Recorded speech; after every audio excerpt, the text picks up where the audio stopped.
Hello and welcome to the All 12 Signs video series for Pluto's final ingress in the sign of Capricorn. My name's Chloe. I work with card divination, astrology, and I channel multidimensional energies through my body, both in the form of physical and vocal light language.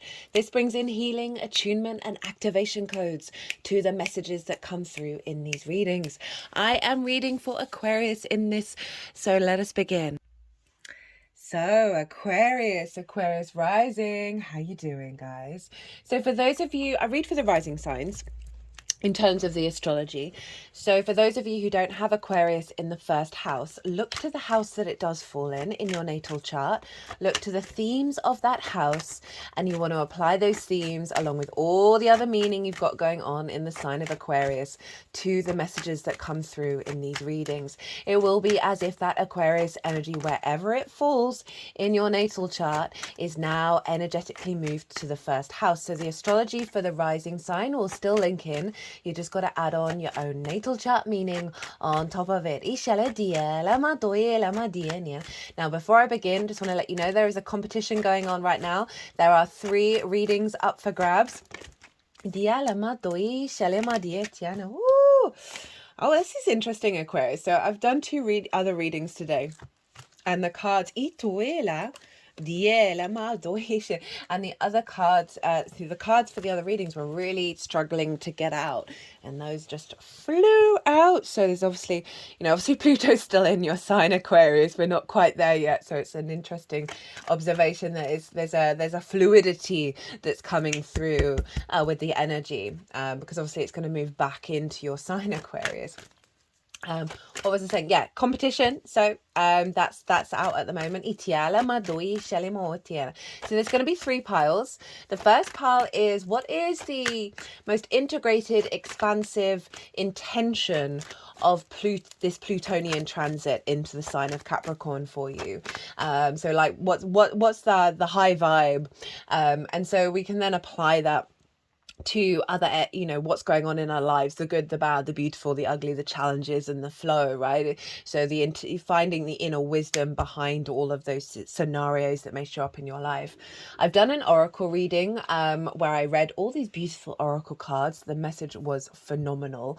And I also talk about the astrology in a lot more detail in that reading. So if you want a deeper understanding of this final ingress in our lifetime of what Pluto's up to, then go check that out. Pause this, go check that out, and come back. Because if you sort of an awareness, I was trying to tap into that frequency of like the higher perspective, that it doesn't mean that there aren't going to be challenges, there aren't going to be difficulties, but the more that we're sort of aware, okay, what's the root intention here, the more that we can then apply that to every little moment in our day-to-day. So the first part is the intention for the Aquarius collective. The second part is the challenge and how to work with that challenge, right? And then the third pile is like tools and tips to help us amplify the high vibrational intention, right? So, how to redirect our focus. What kind of frequency do we want to sort of be embodying? What practices do we want to be doing during this transit? So those are going to be the 3 piles. Now let's get into the astrology. Aquarius rising, where is this happening for you? Well, this is in your 12th house, your hidden house, your house of mysteries, right? The unconscious spaces, things going on behind the scenes. And so often in the unconscious spaces, we have trauma responses and limiting beliefs, right? And this is where the anxiety, the depression, the grief, the loss, the isolation can crop up with the 12th house, right? All of that good stuff, right? But underneath all of that, and this is the cosmic troll of the universe, is the magic of your soul, right? It's the root power of how you sort of create from the magic of your soul, but it's kind of hidden away, and we've got to spend some time in our lifetimes to unravel that and integrate it. I always recommend to people who are getting into astrology or with clients, look to your 12th. Right? It can be very personal to you, but not necessarily out in the open, right? It's behind the scenes. It's very private. And what we want to do is find ways of integrating it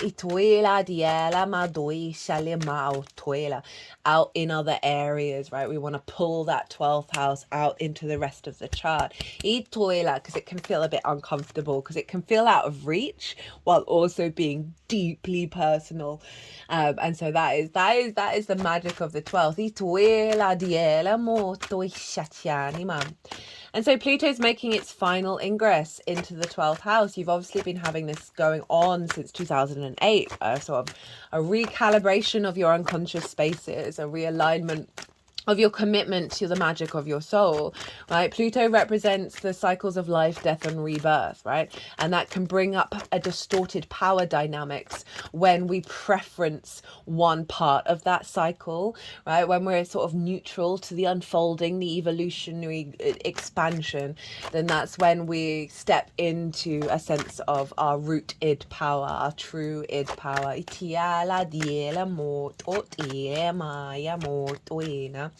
And so this Pluto transit is unearthing, like, it's the final frontier, it's the final upgrade of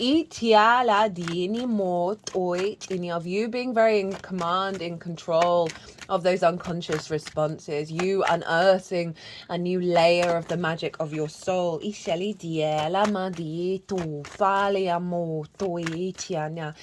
You know, but Pluto does bring up things from the darkness, from the underworld, for us in order to look at it, right? So be mindful of that. Be aware that this is going on. All the dates, by the way, are in the description box.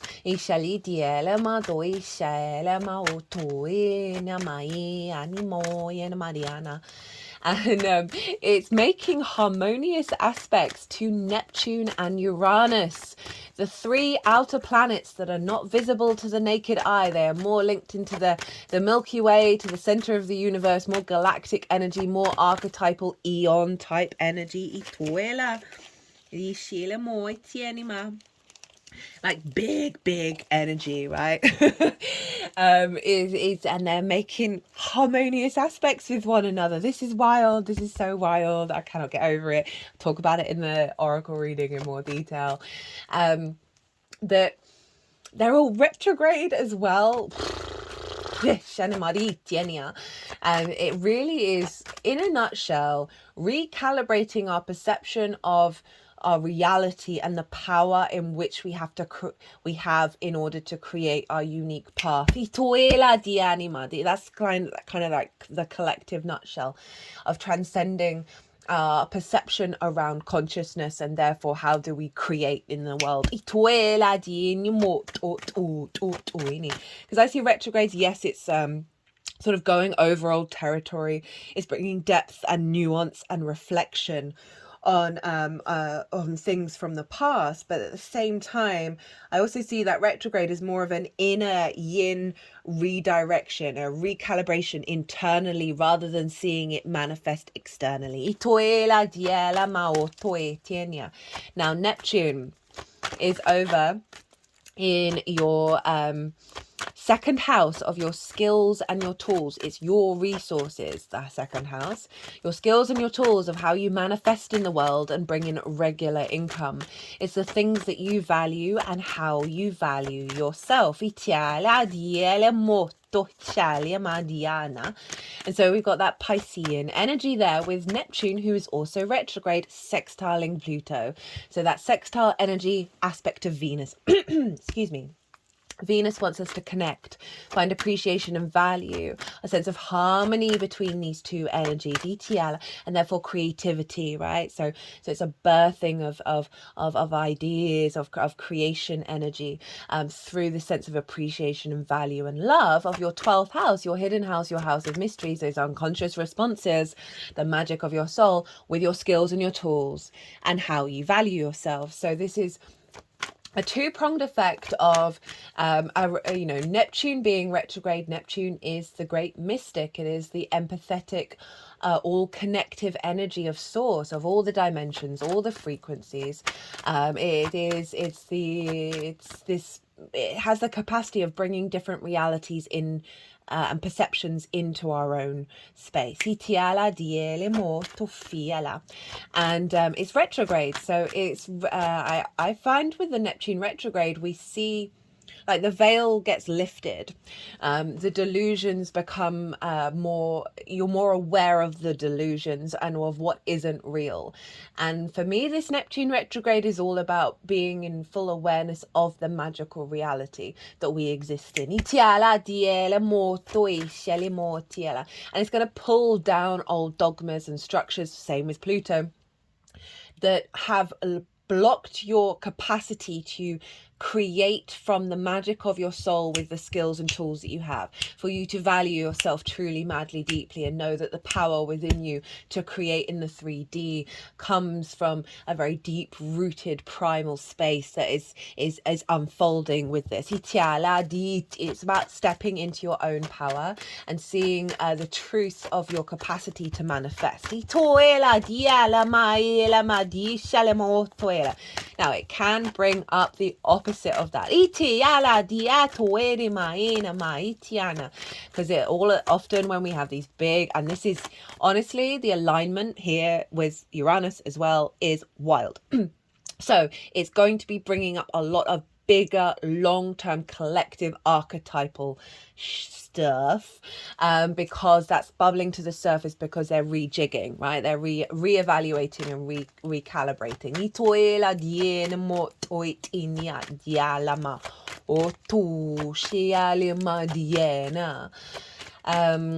What else was I going to say? So Uranus is over in the sign of Taurus, and Taurus for you is in your 4th house of your roots and your foundations, your ancestors, both blood and soul lineage, your parental figures, the roof over your head, and the things that you do in your private.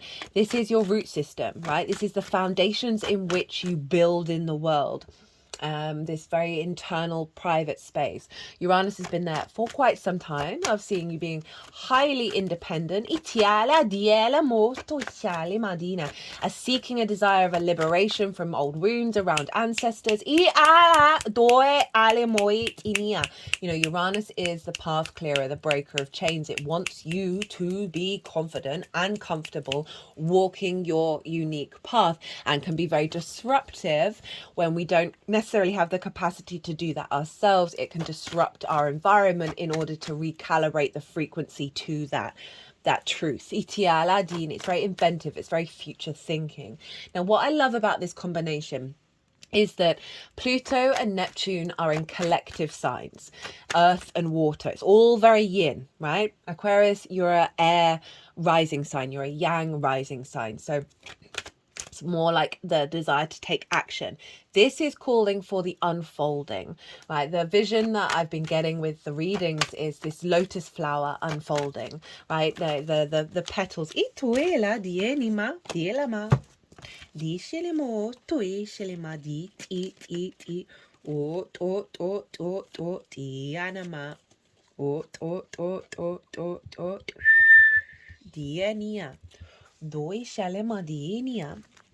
Sorry, the energies were just doing things with the cards. What was I saying? Yes, Capricorn and Pisces, collective energies. So there's going to be a shake-up of some really big themes that are part of, like, as I said, the really long-term civilization collection energy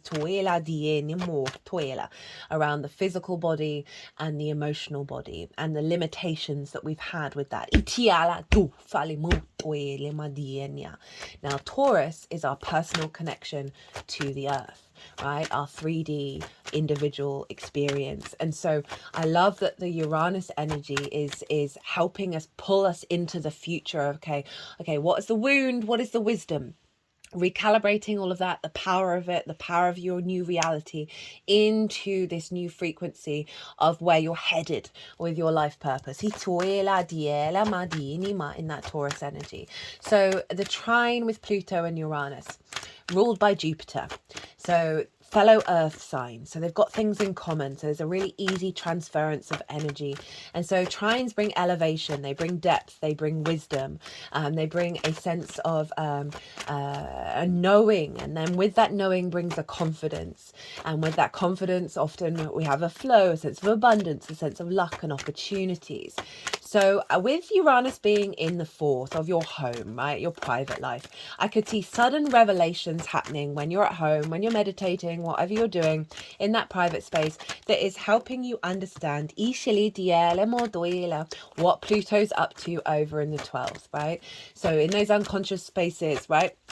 The 4th house is our parental figures, the ancestors. We got a lot of trauma there. It doesn't really matter what life you've lived. There's always going to be some semblance of trauma that has blocked your individuality, has blocked your freedom, your sense of liberation. And so I really see this as a full support mechanism of Pluto, like really getting you to like compost old paradigms, old limiting beliefs that have blocked your freedom that stem from, as I said, either parental figures or ancestors. But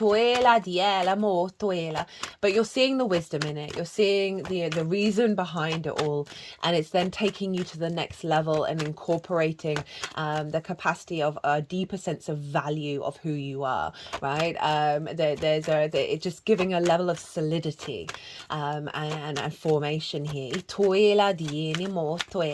I can see a lot of fun ideas, a lot of inspiration coming through when you're at home in regards to your skills and your tools, right? And how you manifest.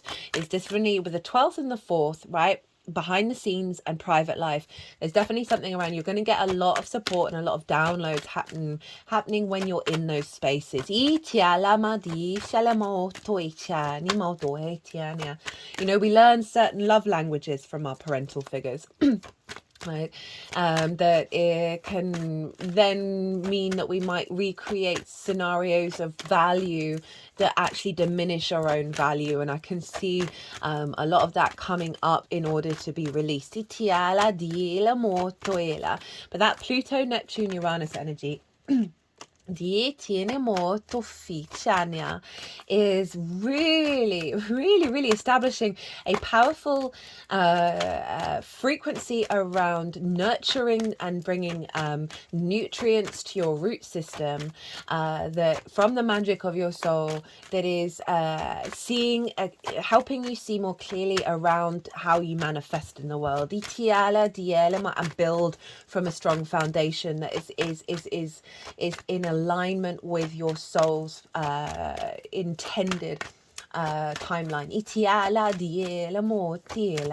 Because Uranus is also sextiling Neptune, so again that creative energy, that sense of appreciation and value, and I can see the creativity of like you having more motivation and drive to take actions when you're sort of more in your inner space, and that's going to be building on your skills and your tools, right? So this can be a really great time period to focus on that.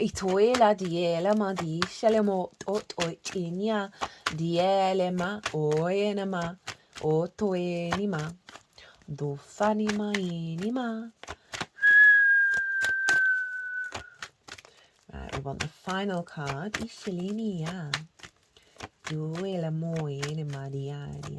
Yeah, definitely breaking down a lot of barriers around manifestation and value.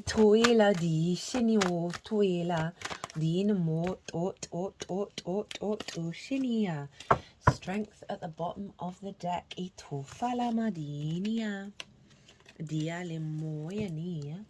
Right, let's get you an oracle card, Aquarius.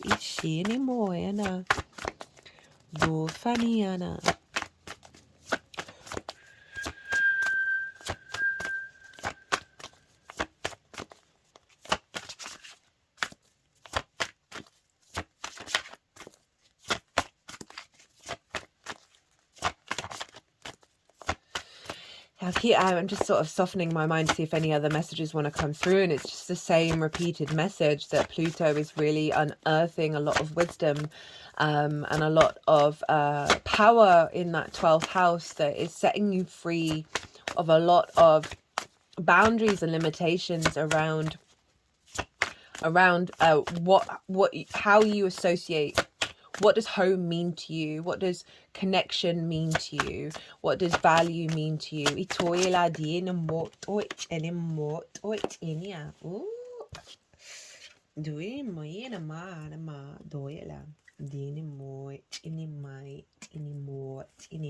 they wanted a second one as well. So let's get on with the tarot. So this is the intention of Pluto. What's Pluto up to for you, Aquarius? We have the Ace of Swords, the Three of Wands, the Six of Wands. This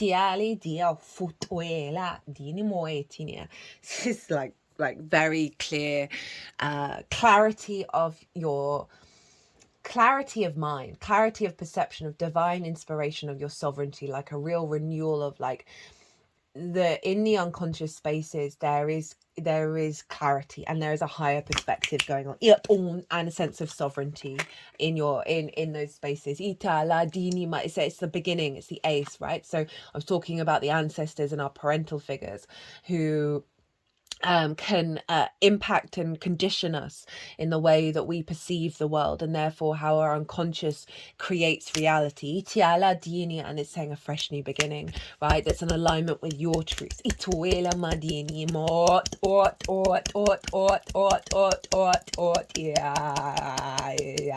They're doing some work over the heart area, not the heart chakra. Yeah.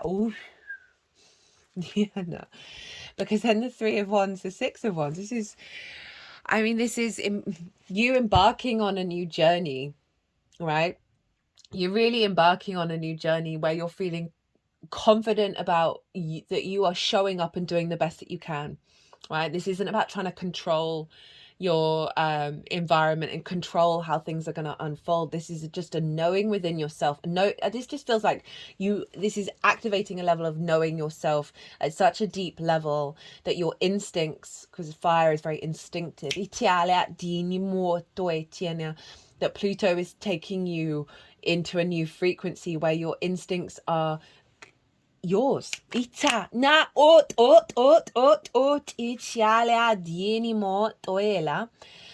then we got the victory card, right? This is about having gone and done a thing, that there's a sense of recognition and celebration and a sense of feeling good about your path and who you are and what you're doing. If we link this into like the fourth and the second of like your skills and your tools, right, and how you manifest in the world, right? This is such an empowering energy around creation and your instincts and your passions and your drives and your motivations, that is coming back into your true alignment, where you are able to create instinctively from a that is creating a space of celebration and sense of recognition, right, of your values. I mean,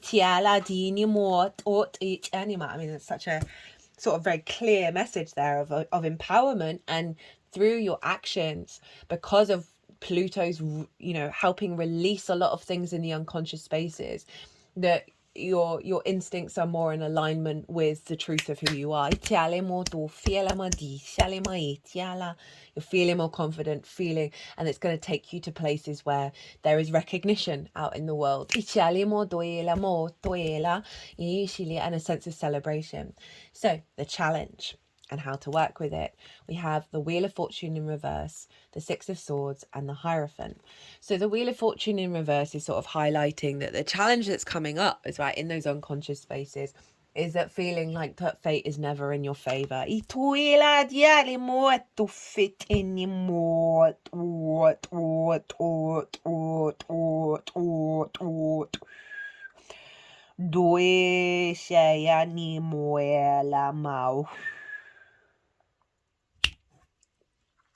I don't often let the channeling come out, so but I felt very called to let that one out. This is the Jupiter card, and Jupiter happens to be over in your fifth house of your creation energy, right? In the sign of Gemini, your pleasure, your amusement, your games, the house of joy. And so there may be, and it's also about romance and dating and children and birthing creative things in the world, right? The spring in our step. So this is potentially going to be bringing up blockages in your life, right? That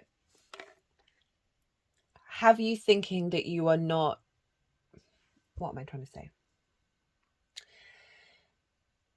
That there is a sense of this is always how it's going to be, it's just not going to work out. I can't get my joy, I can't get my creativity, I can't connect.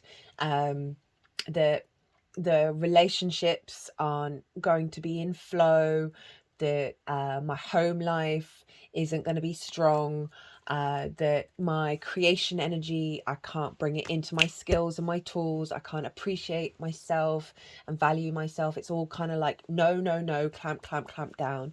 And so the challenge is, so this can show up throughout the transit, but I'm getting more with the challenges is an awareness of this is what's going to be released, and by having an awareness we can then work with it. Itala diela mo to tinima die shalima o to. It's a mindset, it's this unconscious mindset. You might want to look to where your Jupiter is in your natal chart as well, because that's the Jupiter card. Because that might add on another layer. And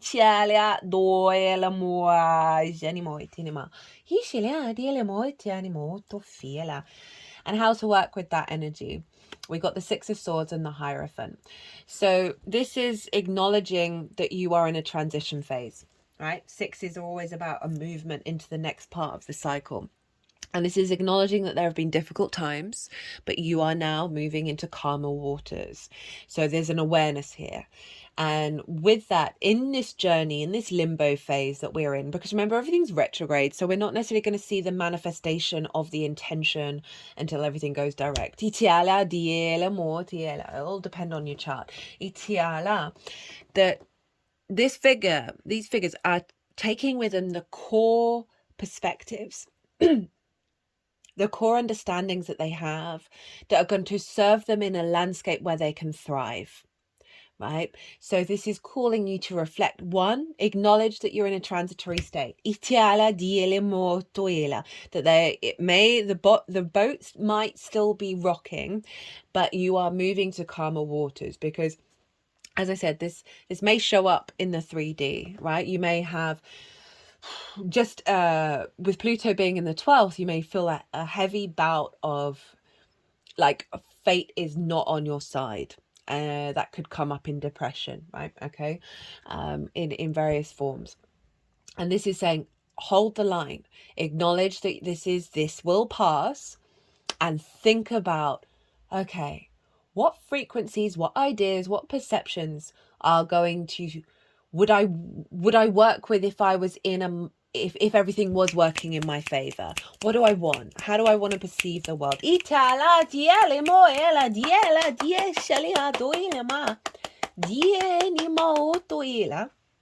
Excuse me.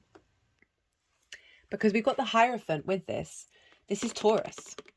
Okay, so on one side, this can be about go inward, spend some time. Sorry, I'm just going to have to clear my throat again. So sorry, Aquarius.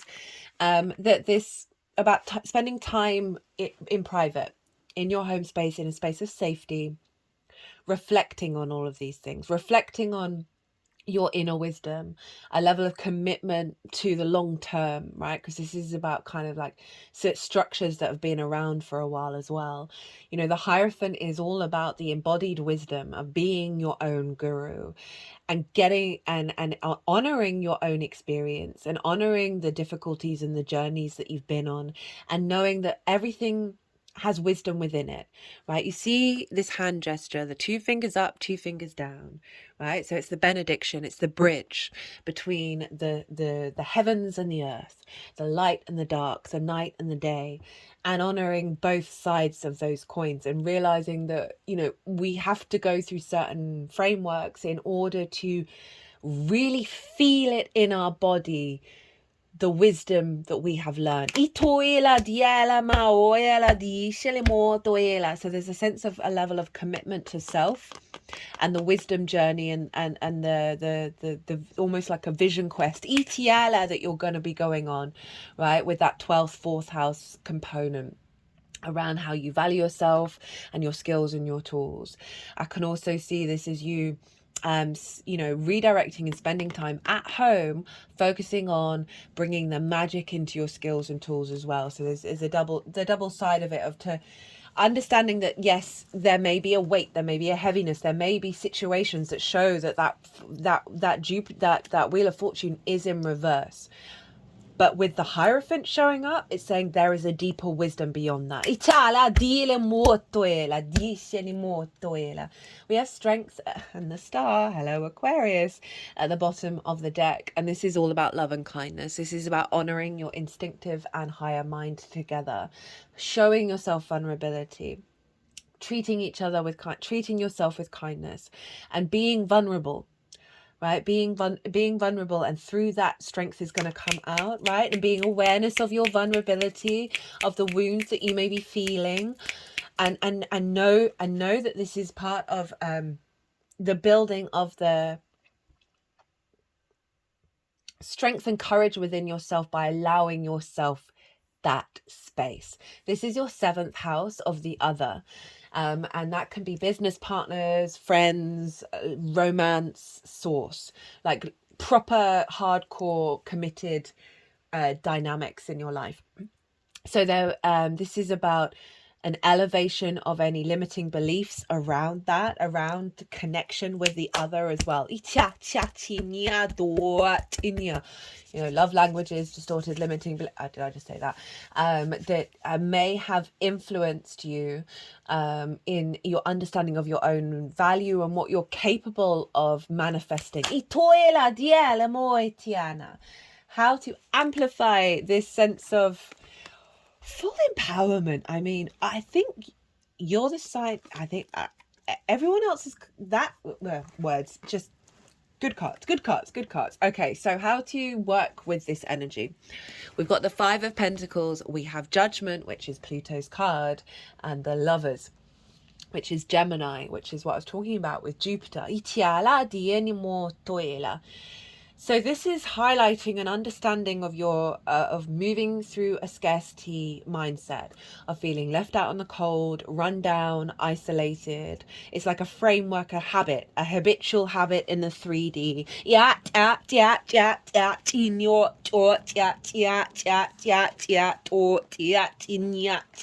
And it's not in reverse, so it's saying there's a need to focus on what this represents for you.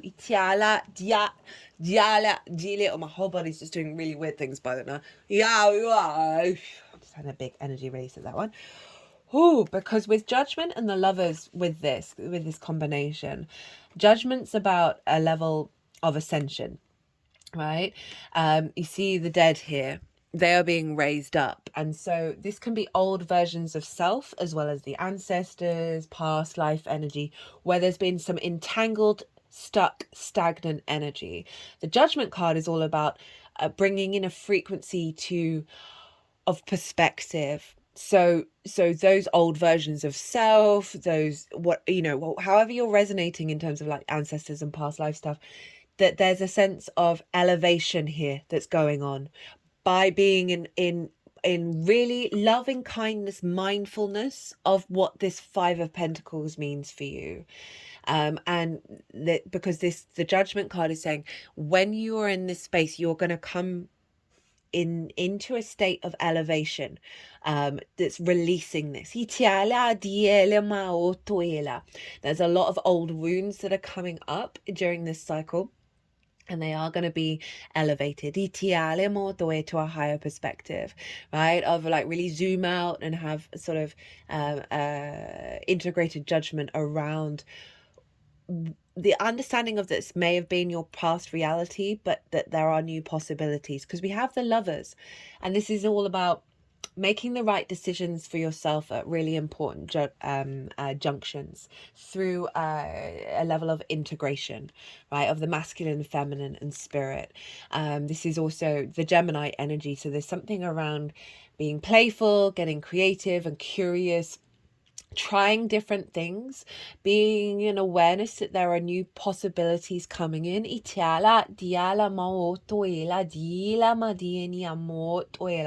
Because this combination of cards is saying, rather than separation, that it's calling you to reorientate your framework around union, right?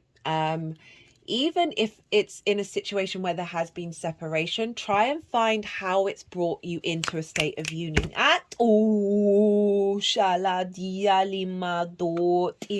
Because so often situations can be master teachers, and as in like there's a disruptive situation, it's not turned out the way that you would like, but it's helped you understand that an inner integration of self at a higher level. Is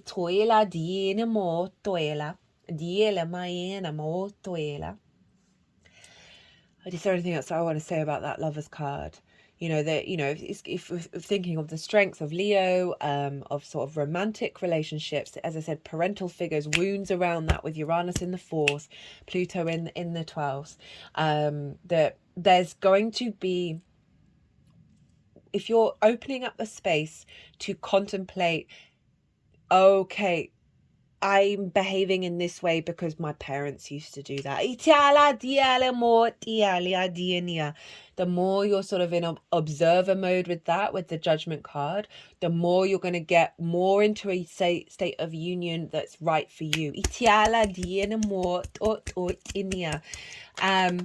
But the other sidetrack was getting creative, getting playful, with your skills and your tools as well, right? Getting very, you know, trying to find different ways of engaging with your skills and your tools, that is going to facilitate the accentuation of bringing the magic of your soul into that. Right, so you got 2 cards. We've got the Wailing Tree, Reconciliation, Moon Maidens, New Beginnings. Itiala madoela, ishianima. Grief and mourning, a time of necessary losses, reconciliations. When you encounter the Wailing Tree on your path, it's an invitation to stay a while and regroup, a place for you to rest and allow yourself to say goodbye to what no longer serves. You may have been overdoing things, working too hard, or putting too much effort into life with little reward. If you've been considering making a change, now is the time to do so. One important thing to consider before you make any changes is that you need to allow yourself to feel your disappointment, your loss, and mourn what was and what could not be. This is a way to honor your experience, to give yourself time to consider all the gifts in it, right? The wisdom within it, to put proper closure on it, to really know what you've learned as you walk away from it into something new.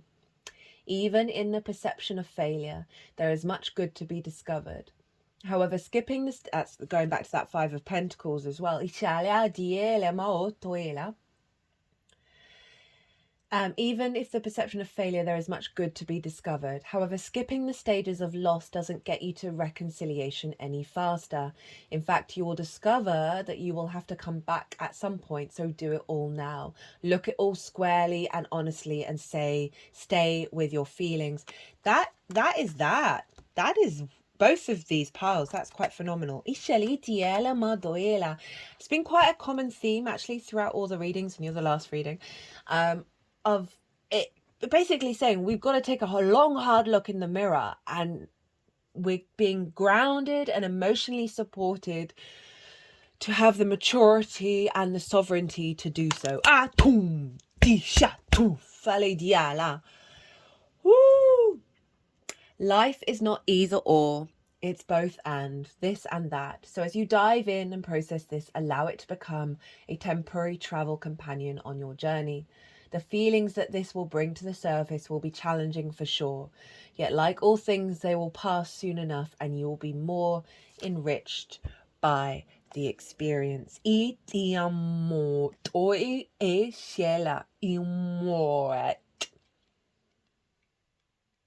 Right, 41. Moon Maiden, new beginnings, new ideas, beginnings, curiosity. The Moon Maiden arrives to offer you a new beginning, a new face and facet of yourself that is aching to be shown to the world. Doyle, my third eye is throbbing right now. Those qualities that you have been quietly cultivating are ready for the limelight. The secret, there you go, sense of recognition and outward of being seen, this thing that's being unearthed. Oh God, third eye, real throbbing here. The secrecy was important, for it protected your new face and kept what was precious close to your heart. But now's the time to come forward in full splendor. Announce the new you to yourself first. Reveal it slowly to the world, like the waxing moon. Allow others to be surprised by how mature and grown up this side of you is. Now it's time to set yourself free. The Moon Maiden belongs only to herself, and she is summoning these parts of you that challenge convention, that refuse to be intimidated and cannot be tamed or put inside a golden cage. The Moon Maiden invites you to shine with your own light, to have radiant curiosity, and to ask anyone who offers you a mouthful of dogma, why do you believe this is so? Question everything others assume is a given, and do not collude with the drama around you. Become an unpredictable being, yet an eminently reliable friend. The Moon Maiden invites you to answer only to yourself and reminds you that you are not anyone's property. That's interesting with the force of like the home, right? Of the limitations that we have from that force, right? Of the, with Uranus being there, is really shaking this up so you are becoming more yourself. Be true to your soul's calling, even as some around you in a relationship or a job want to capture your light inside a bottle. You know how to rise to the occasion, just as unfailingly as the moon does. When the time comes, you return to darkness and become enshrouded in mystery until you're ready to return. Well, Aquarius, what a reading. I'm going to leave it at that. That was pretty succinct, pretty powerful. Yeah. Be good to words. What was I going to say? Sorry, Aquarius. Yeah, the competition, that's still live. 3 readings up for grabs. If this resonated, hit that like button. It brings me a lot of joy and obviously also helps the algorithm. Aquarius, be good to yourselves. Be good to those around you. Safe travels and be well until we meet again.